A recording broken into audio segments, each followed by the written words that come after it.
Doctor గారు మనం మాట్లాడుకుంటున్నాం అంటే ఈఎన్టీ రిలేటెడ్ హెల్త్ ఇష్యూస్ గురించి మనం మాట్లాడుకుంటూ ఉన్నాము. వీటికి ఫ్లవర్ థెరపీలో ముఖ్యంగా అసలు అంటే ట్రీట్మెంట్ ఏ విధంగా ఉంటుంది, ఎలా ఉంటుంది అనేది 1 by 1 ఒకటి తర్వాత ఒకటి మనం మాట్లాడుకుంటే కనుక ఫస్ట్ కోల్డ్ కాఫ్ అంటే జలుబు కానీ దగ్గుతో ఉన్న వాళ్ళకి ఫ్లవర్ థెరపీ పరంగా ఎటువంటి ట్రీట్మెంట్ ఉంది? బేసికల్గా అది కోల్డ్ కాఫ్ అనేది మనం 3 రకాలుగా చూసుకోవాలండి. ఓకే. కామన్గా జనరల్గా వచ్చే కోల్డ్ కాఫ్ ఫ్లూ ఉంటుంది. దానికైతే మేము మెడిసిన్ కావాలని ఇవ్వం. ఓకే. ఓ 3 days కనీసం అది ఎక్స్పీరియన్స్ అయ్యి వాళ్ళ బాడీ అది అడ్జస్ట్ అవుతూ ఉంటే వాళ్ళకి ఇమ్యూనిటీ పెరుగుతుంది. సో ఇయర్లీ ఒక 3 to 4 times అందరికి రావాలి, వస్తేనే మంచిది నార్మల్గా. అది కాకుండా ఇంకా సివియర్గా ఉందనుకోండి, ఇప్పుడు మన కరోనా వచ్చింది, అది కోల్డే, అది ఫ్లూ వైరసే, but it's a virulent form. అలాంటి దానికి మన ఇమ్యూనిటీ పెంపొందించేది ఒకటి డెవలప్ చేసాం. అంటే పాత వేదాల్లోంచి బేస్ చేసుకొని మన అర్జున పువ్వులు ఏవైతే వాటిలో మెన్షన్ చేశారో వాటితో పాటు కొంచెం రీసెంట్గా ఈ టీస్ కూడా డెవలప్ చేసాం. సో జనాలకి ఇప్పుడు మనకు ఓన్లీ గ్రీన్ టీ లేకపోతే టీ ఒక్కటే మిగిలింది, ఎందుకంటే బ్రిటిషర్స్ దాన్ని ప్రాపగేట్ చేశారు కాబట్టి as a business they took it forward. Tea కాకుండా మన దగ్గర ఆల్మోస్ట్ ఒక 40-50 డిఫరెంట్ రకాల ఇన్ఫ్యూజన్స్ ఉండేవి. అంటే హెల్త్ కోసం అందరూ కొంచెం ఎండబెట్టుకొని పెట్టుకునేవాళ్ళు. ఎంత మన అందరి ఇళ్లలోనే ఉండేవి, లేకపోతే ఆయుర్వేదం డాక్టర్ దగ్గర ఊర్లో అవి ఉండేవి అనమాట. ఆ సీజన్ అప్పుడు అవి తీసుకొచ్చి. అలాగే ఇప్పుడు మనకి ఇమ్యూనిటీ పెంపొందించడానికి రామబాణం అని ఒకటి ఉంటుంది, ఫర్న్ కైండ్ ఆఫ్ స్పీషీస్ అనమాట.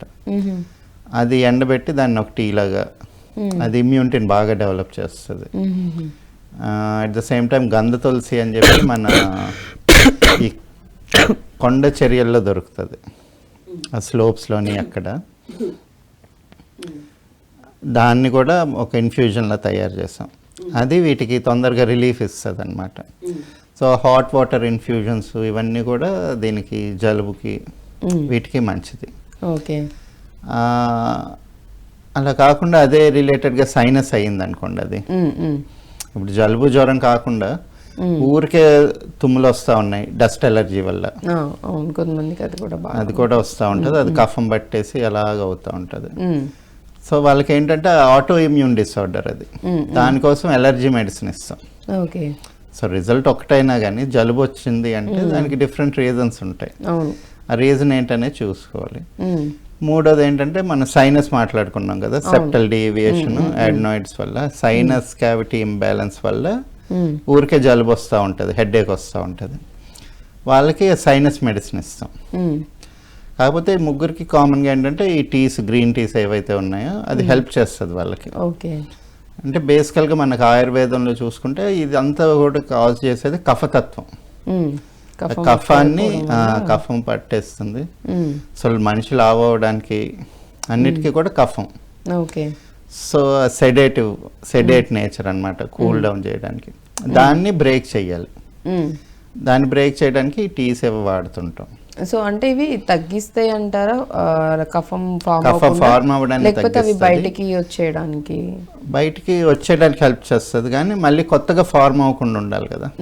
ఇప్పుడు అలర్జిక్ రియాక్షన్ ఉంది, ఊరికే తుమ్ములు వస్తూ ఉన్నాయి, కానీ ఆ తుమ్ములు రాకుండా ఆగాలి. ఎందుకంటే డస్ట్ వచ్చినా సరే అది నార్మల్ అని చెప్పేసి బాడీ యాక్సెప్ట్ చేయగలగాలి దాన్ని.